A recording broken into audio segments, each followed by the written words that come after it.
Hi, I'm Femi OK and you're in the stream. Today, as the Democratic Republic of Congo braces for a new military offensive, we'll discuss the potential human cost.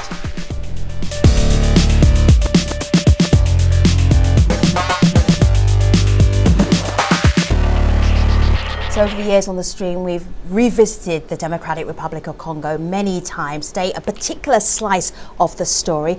Malika Bilal is our digital producer. What conversations are you seeing about the issue of the military offensive in the eastern part of the DR Congo? Well, there are several threads to this conversation, but one of the biggest ones is that people are concerned that a military solution might not be the best plan. For those of you at home, we want to know what you think. You can tweet us your questions, your comments. Use hashtag AJStream. Now joining us right here on the set, we have Movember Dizalele. He is a writer and foreign policy analyst at the Hoover Institution. Movember, it is great to have you here. Thank you for having me. Welcome back. Thank you. And we look forward to hearing what you have to say on this occasion. Before we do that, let me give you a little bit of background about today's story.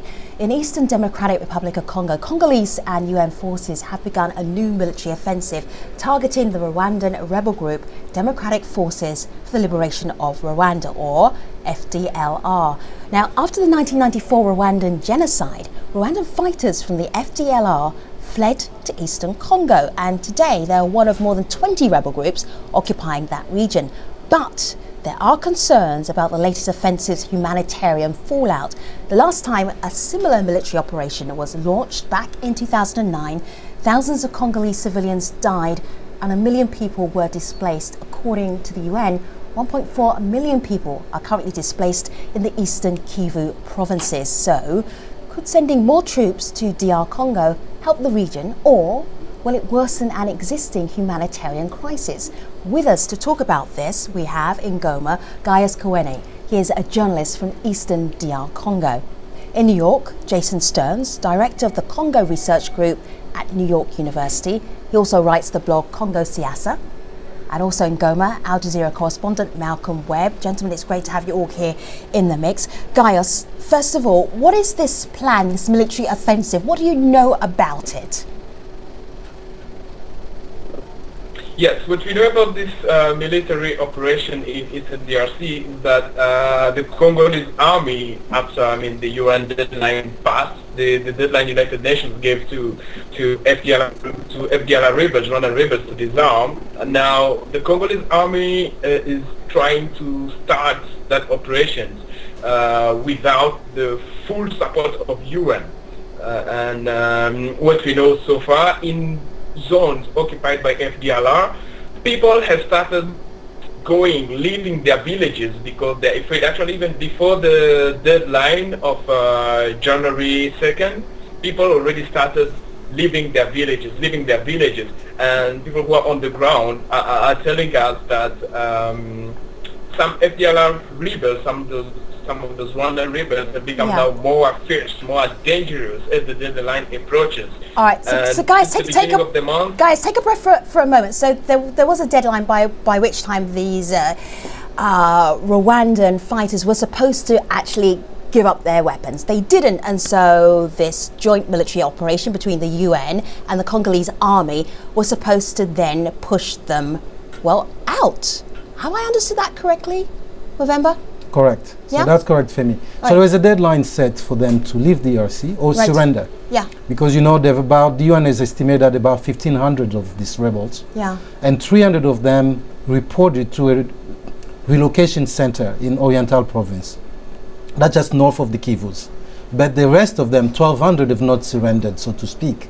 And this is the group that we're talking, being targeted so they can surrender or return to their country.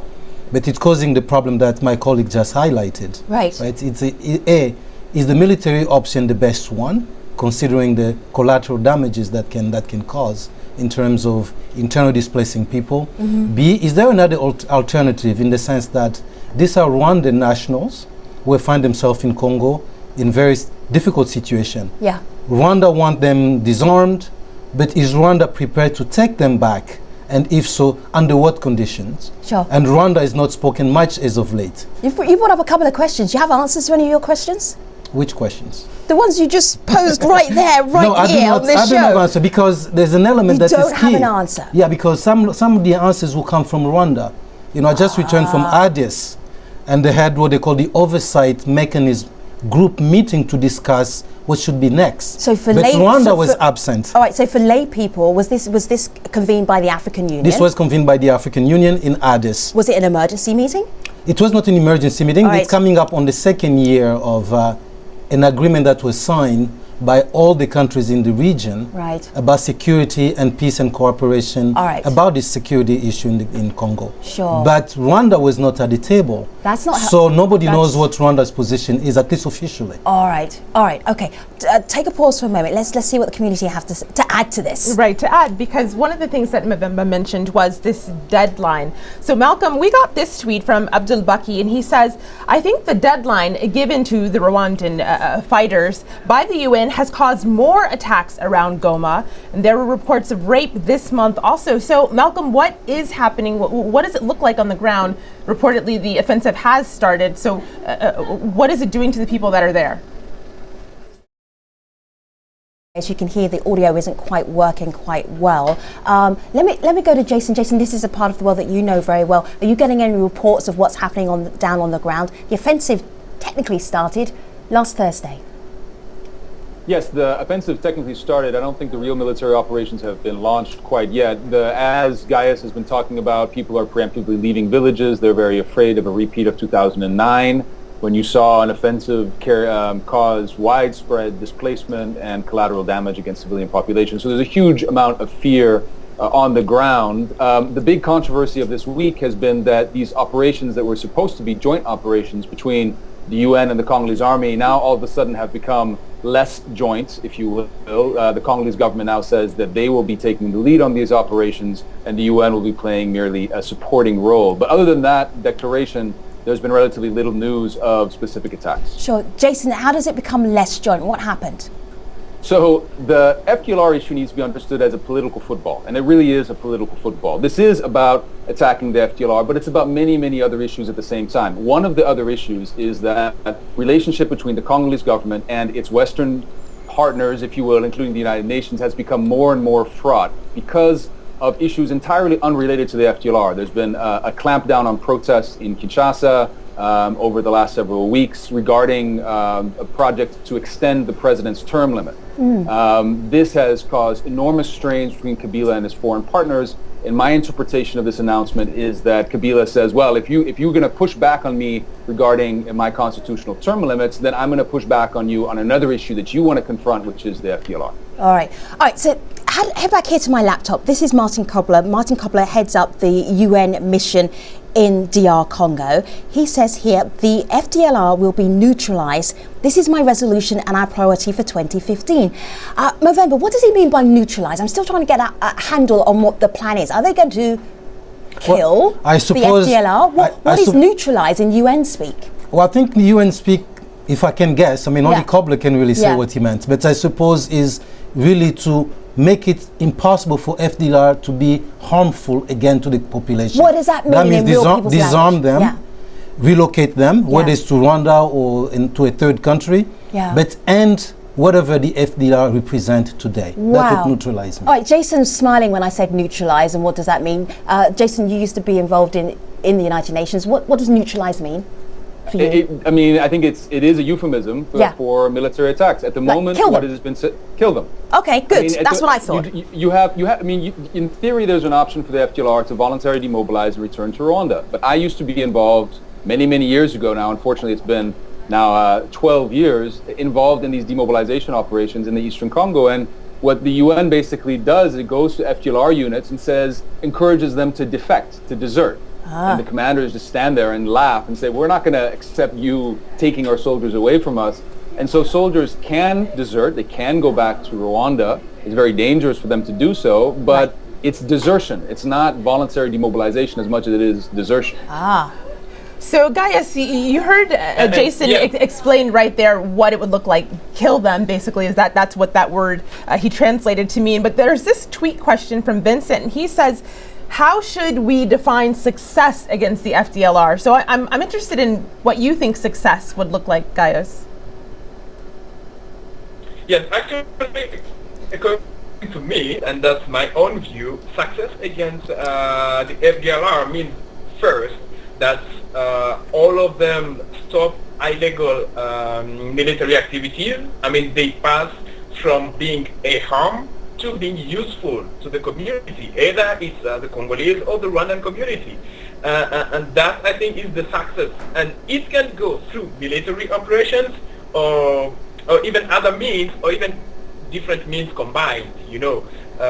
So talking about a success, if you only say military success is a success against FDLR, I don't think, because they will fight in Congo. Not only civilians will be displaced, there are other women who will be raped, people, maybe there might be also some recruitment of people in Congo, because that's where they live. So Congolese are the ones who will suffer from that. That won't be success. Maybe it will be success for the international community, because they will say, okay, this is what we have done. But for Congolese people, I don't think.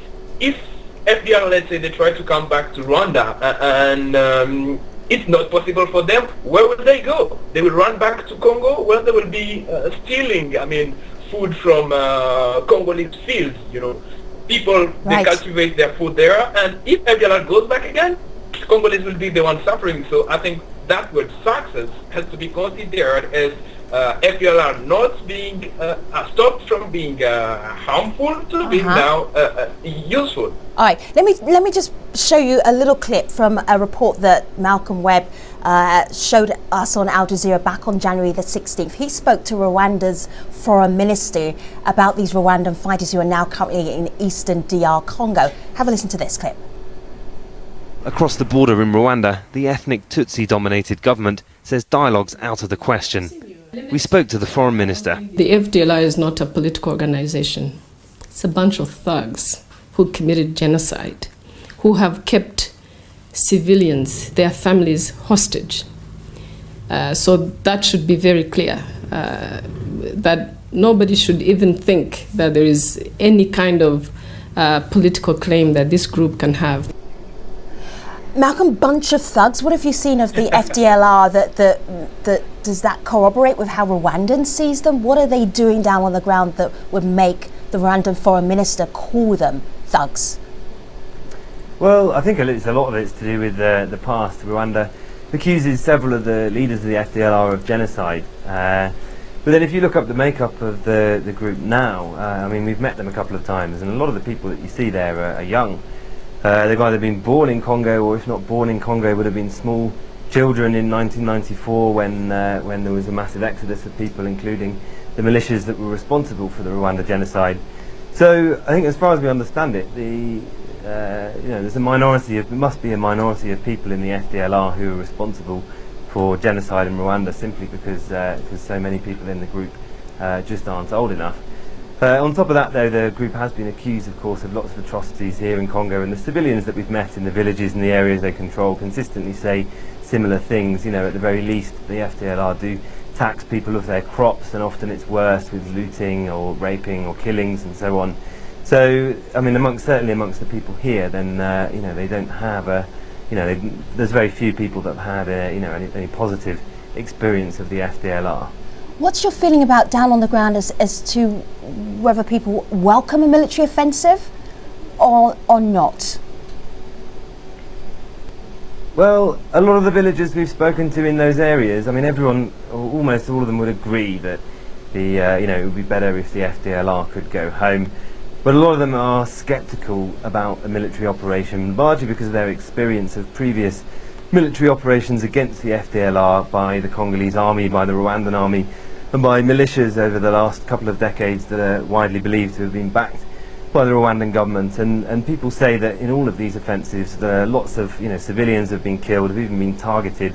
They've borne the brunt of it, and the FDLR has often reacted by retaliating with attacks on civilians. And this is what these villagers have seen time and time again. So they don't I think believe that there is such thing as a sort of clean or effective military operation that can do it without getting them caught right up in the middle of it, and them catching the brunt of it. I mean, the UN soldiers that we've spoken to seem confident that they know what they're doing, and it is possible to conduct this operation in a way that will keep civilians safe, but because of their past experiences, any of the people we've spoken to in those villages don't seem to be confident that there is a way of doing it militarily that won't harm them. Right. Yeah. You heard. And if I will add something. Go ahead. If I will add something on what Malcolm just said, is that those areas where villagers are skeptical about military operations, they have been for a long time under occupation of several armed groups. And not only the FDLR, but also in some parts there are some local self-defense groups called the Mai groups who operate there and also commit human rights violations. So fighting, the FDLR right now is like touching in a wound that is not yet healed. So I think that's why people react like that, and that's what explains the reaction, Malcolm. So on the ground in Goma for people, because you remember there was another rebellion recently, 2 years ago it was defeated and a lot of civilians died. There are still those small self-styled local self-defense groups which are also committing atrocities against civilians, and then to that you come and add against the fight against FDLR. That's why people are really afraid.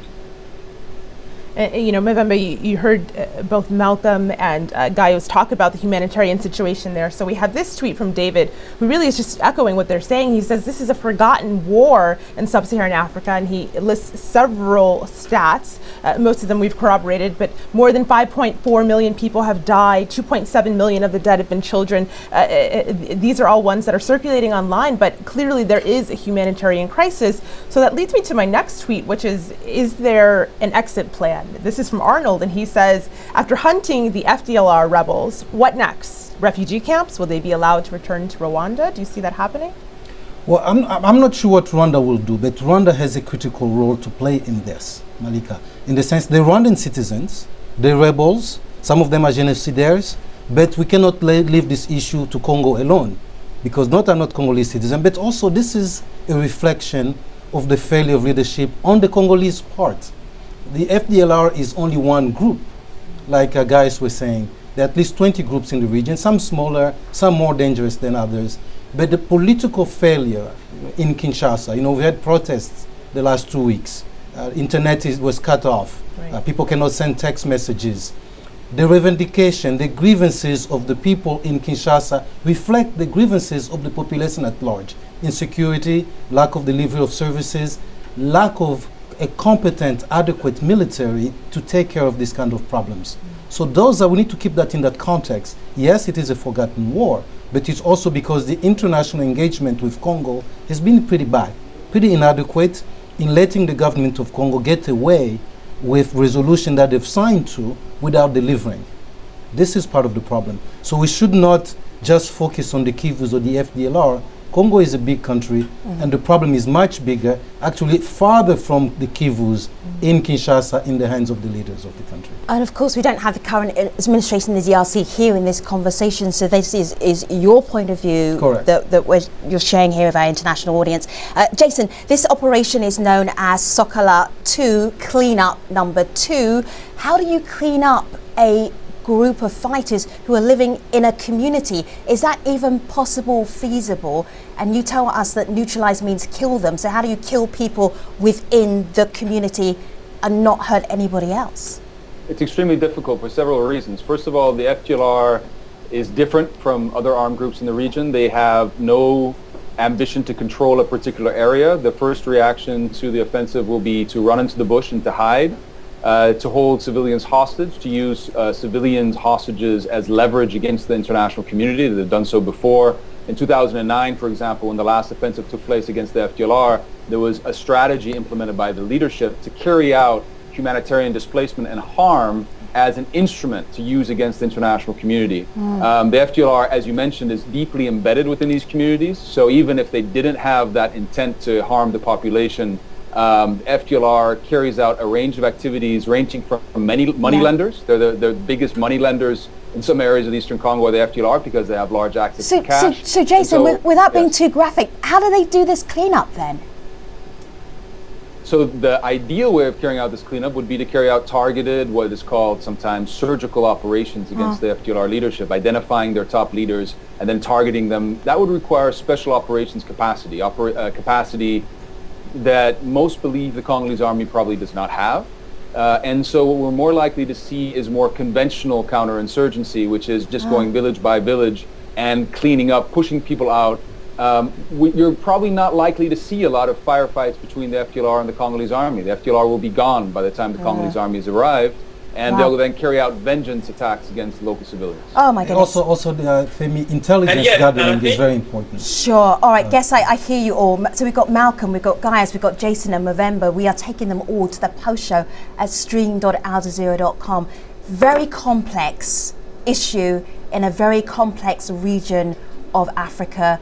So much more to talk about. If you want to add to the conversation, you can actually tweet Malika at hashtag AJStream. But before we do that, Malika has a look at some of the other stories the stream is following.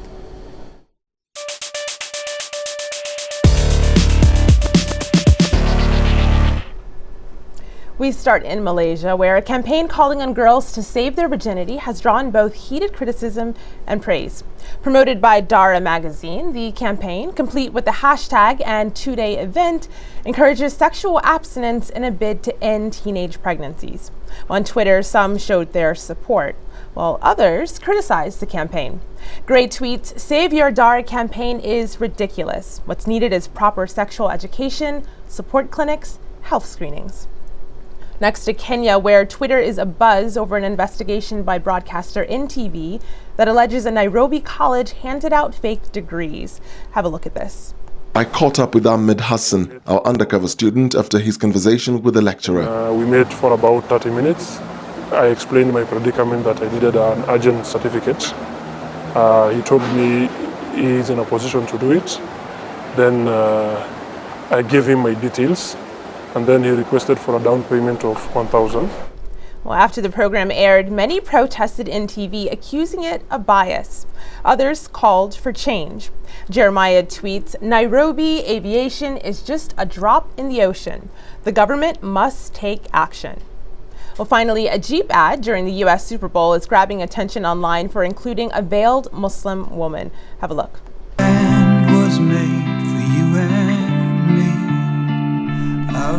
The commercial received instant backlash from some. Jeep, why could you show Arab Muslims but not Israeli Jews? In most Arab countries, women aren't allowed to drive, one misinformed Twitter user writes. While others pushed back, Debbie tweets, "Thank you, Jeep, for diversity." There's more on these stories at stream.aljazeera.com. Femi? Thank you so much. So did you watch the Super Bowl or just the ads? I did. Well, a little bit of both. All right. Okay. I did watch the ad. That ad did jump out at me. Did it jump out at you? It did, naturally. But I loved it. Yeah, it was great. Also the diversity of lots of women, different colours, people from different walks of life, disabilities. All around the world. It's very PC, Super Bowl ads. We were about $4 million an ad as well. All right, so for tomorrow's program, I will be watching on the podcast because I will be in New York. But Malika will be right here with Omar doing what? We'll be talking about Greece. After a historic victory in Greece, the Syriza-led government is keeping their election promise to fight austerity measures. So what impact will this have on Greece and the Eurozone? That's our discussion on Tuesday. I will be watching. Stay with us. The post show is next. Stream.aljazeera.com. See you online. Thanks for watching.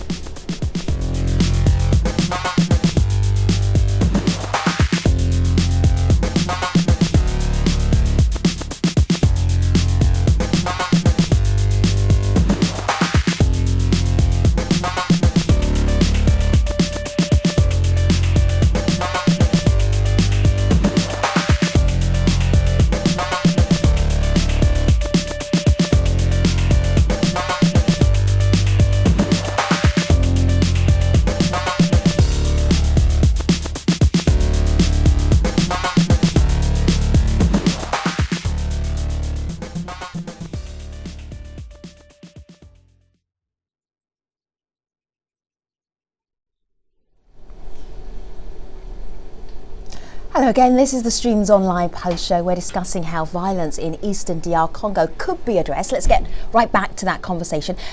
Malcolm, I've been watching your reports from the last couple of weeks. What is it that you're not telling us that you can't get into, I don't know, 2.5 minutes when you're putting together a report for us on Al Jazeera News? Well, I guess there's a vast amount of history here that's really relevant over the last 20 years.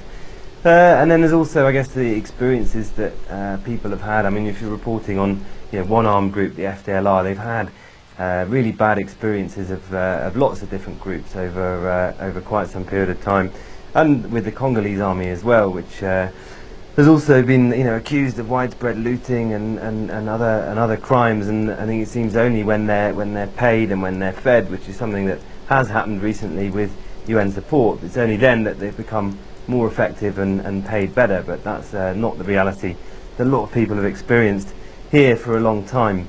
But I guess when reporting on just one single group like this, then you have to omit all these other things, all these other parts of the background you just can't fit in, which often seem kind of relevant and seem important for understanding the context. And, sure. And the kind of the way that people here look at things is very much informed by all that background.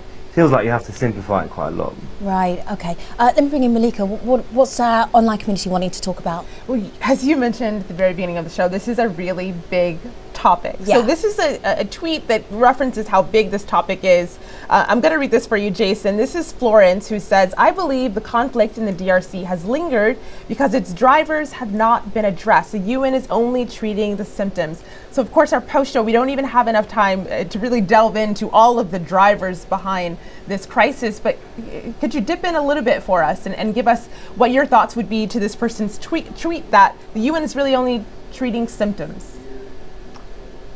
It's a complicated question. As you said, there's not a lot of time to get into all the drivers. The UN can be criticized for a lot, and I would say at the moment, the main criticism I would have of the UN approach is that it's extremely apolitical.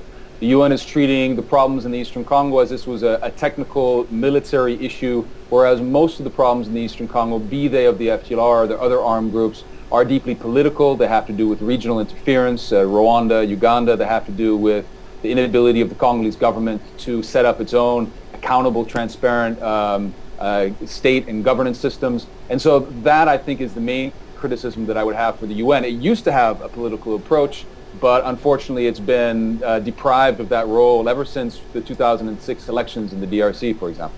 So, Jason, if somebody came up to you and said, Jason, okay, I know you've been studying the DRC, you've been in and out of the DRC for a very long time. What do you think might help us get peace in the DRC? What would you say? Well, let me just answer with regards to the FDLR, because there's many different things I could say with regards to that. I'm sure Mbemba in particular can chime in. Yeah. With regards to the FDLR, we've been framing this whole entire conversation as if the military operations is the only game in town. We've been talking with a lot of skepticism about these operations, but we haven't really been talking about alternatives to military operations. So you had the Rwandan foreign minister on. She was saying we will never dialogue with the FDLR. We had the Tanzanian president just several months ago saying that's exactly what the Rwandan government should do, causing a big ruckus. But I personally don't think that political negotiations with the Rwandan government is within the realm of the feasible, even though if it's something that that they perhaps should consider, I don't think it's ever going to happen. I think there are other options, however, that should be considered. That many of the FDLR leaders are tired, demoralized. They would accept alternatives to a military operation, such as, for example, going into a third country of exile. Taking the leaders who are not guilty of war crimes, that's a majority of the FDLR leaders, and sending them to a third country. This is something that's actively being considered by the United Nations and foreign diplomats. What third country could that be? And as you describe it, I want people to look at my laptop because I've got a map here of the DRC and all the countries surrounding it. Which country is most likely to want to take Rwandan fighters? None of the countries on that map, probably. I mean, move the geography. Move them a long way away, first of all, so they would no longer be a threat to Rwanda. Disperse them. Wow. This is not an ideal situation. This would be asking countries to accept leaders who have been involved in a brutal insurgency. But I think that any option is better than fighting a brutal, nasty counterinsurgency in the Eastern Congo. If military operations mean that 1 million people could be displaced as they were in 2009, surely almost anything is better than that. All right, so, okay, Movember, we have, let's say theoretically, hypothetically, I should really say, we've taken all of the FDLR fighters, we've sent them to another country very far away. So now we've got 19 groups left fighting. Okay, what do we do with the 19? This is why Femi was saying it's still the key part to this issue is still the government of the DRC and the state. But can one government deal with 19 correct groups of fighters yes, and then defense groups? Of course they can, Femi. We're talking about militias. But you can say that because you're not sitting in the administration No, because it's real. These are groups, but these are not armies. Right. They are rebel groups. Do they have guns? They have guns. All so right. does the army. This can be a group of 50 people calling themselves my ex. Oh, wait. These are people. So these are maybe not we could just armies. scoop them all up and then send them in various places and then we're done. No, they're Congolese. We need to destroy them, destroy their infrastructure, bring them in line. If they need to be arrested, arrest them. Wow. So it's not impossible. You're going to be fighting forever. No, I don't think so. How long? These people cannot fight. They terrorize civilians population. I also think. Yes.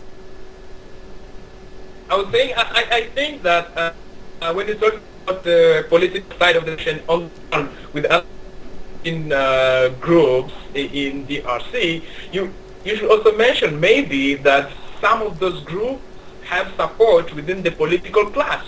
So I think it's also a matter of trust between politicians in Congo. You know, they don't trust each other, I think, and that's why some of them need to have a certain way to pressure their peers through those armed groups. I think building a class of politicians who trust themselves and who people can trust. Guys, do you have politicians of that? Guys, do you have politicians that caliber in DRC right now? Are they able to influence what happens with these various different groups? Do you feel confident you have what it takes right now? Of course, Congo has everything. And I think Congo has everything it needs to resolve its problem. Yeah. I think. And what needs to be done is people who want to change things because they trust each other. You know, they have some of them, not all of them. Some of them have hidden interests. And they need to sit and talk openly about that. We are talking now about FDLR. I think the UN group of experts recently published a report explaining how some of local authorities or in the military collaborate with FDLR and other armed groups. So I think that's also something important. Building a relationship based on trust between politicians. Sitting in front of the table, talking to each other openly, frankly, about what's going on. I think before calling even others, before calling the UN, before calling, that's something that can happen. But unfortunately, whenever they plan to sit and talk like that, you find out that it's just a meeting of a group of friends, not real actors. So in other words, the leaders in DRC, a lot of them come from this fighters background. Some of them being rebel leaders. So the balance has never been reestablished. In many ways, we need to reinvent the government in Congo. The state needs to be reinvented with new blood. This is why it's important to have a democratic transition so you can infuse new blood in the leadership of the country. Right. Otherwise, it's a turf. People are reinventing themselves as political leaders when in fact a lot of them are former rebels who have aligned themselves in a new political reconfiguration. All right. I had someone piping up from amongst the rest of the other guests. Who was that? Yeah. That was me. Jason, go ahead. Yeah, so I think I agree absolutely with what both Gaius and Mbemba just said. I think that one of the main problems in terms of the DRC's own governance is that violence and armed insurgency has been a means of political bargaining. If you want to be somebody in the Eastern Congo, armed violence is one way of becoming somebody. If you look at most of these armed groups, you spoke of 20, but if you actually count every single militia in the Eastern Congo, there's more than 50. Almost all of those armed groups have some sort of link to political elites because at the end of the day, they all want to use armed violence to get something, be it a position in the army, be it a position in government, because that has been the logic of governance in the DRC since the power sharing agreement of 2002. And so I think that already the Congolese government has made some constructive steps against this. They have declared that they're no longer going to engage in this sort of bargaining with armed groups. I think that's a positive step in the right direction. But if you But until now, they've really done very, very little. There's many officers in the army who themselves are the main logisticians for some of the armed groups that are fighting the army. So to a certain extent, armed violence, the Congo has an autoimmune disorder because they're funding some of their armed groups that then turn around and fight their own army. Oh my goodness. Okay. Do you know what? It's really interesting that Gaius has this optimism about this sense of trust. But Malcolm, have you seen that in the politicians in the DRC? I'm putting you in a very uncomfortable situation here. Let me just say, scrap that question. That's not a good question to ask a correspondent. What would you like to add, Malcolm, is a better question to ask a correspondent. Say that again. The line's not brilliant. Yeah, well, what would you like to add? The Gaius has this optimism about the politicians. We just need trustworthy politicians. Well, just following on from what Jason was just saying, yeah. I think just a key thing that I think has to be addressed if you want to get all these people out of the bush and to stop fighting is just the fact that there's just no jobs here. And so for politicians, of course, armed groups are a means to achieving certain ends, and for business people. But for the actual fighters in them, then I mean, if you grow up in one of these extremely poor communities that's not safe, there's just no chance of an education or a decent job. Then if you're a pragmatic, proactive kind of person, then joining an armed group is what you might do, because then from checkpoints or from whatever else, then you'll get an income that you just won't have otherwise. Wow. And the UN seems very keen to support the Congolese government on militarily defeating all of these groups one by one. But if all these people come out, and then there are no other jobs, and there isn't, and there's just no army that's simply big enough to secure every village all at the same time, then it's just going to carry on. If that's not simultaneously addressed, if people don't have a livelihood and an opportunity outside the armed groups, then it's not going to go away. Sure.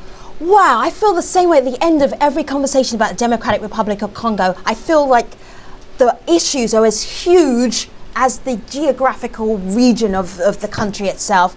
Gentlemen, thank you for helping us explore them for this particular issue. Malika, you get the last word. Well, imagine how difficult it was for people to put this topic into 140 characters, but they've tried. So this last one I'll read from Jeffrey on Twitter. He says, "There is more than meets the eye in the DRC conflict. The DRC government, rebels, Uganda, and Rwanda need to be sincere to solve this issue." Okay. Gentlemen, online community, thank you so much. Let me thank you one by one. Movember Dizalele, Gaius Kowene, Jason Stearns and Malcolm Webb. Thank you for being part of this conversation about the DR Congo and the ongoing military offensive in the eastern part of the DRC. Now, what's next? Well, what's next is that I will be at the United Nations on Tuesday, while Malika will be doing what on the show? We'll be discussing Greece. What impact will Greece's new Syriza-led government have on the Eurozone? That's the question we'll be asking. That's for next time. Thanks for watching.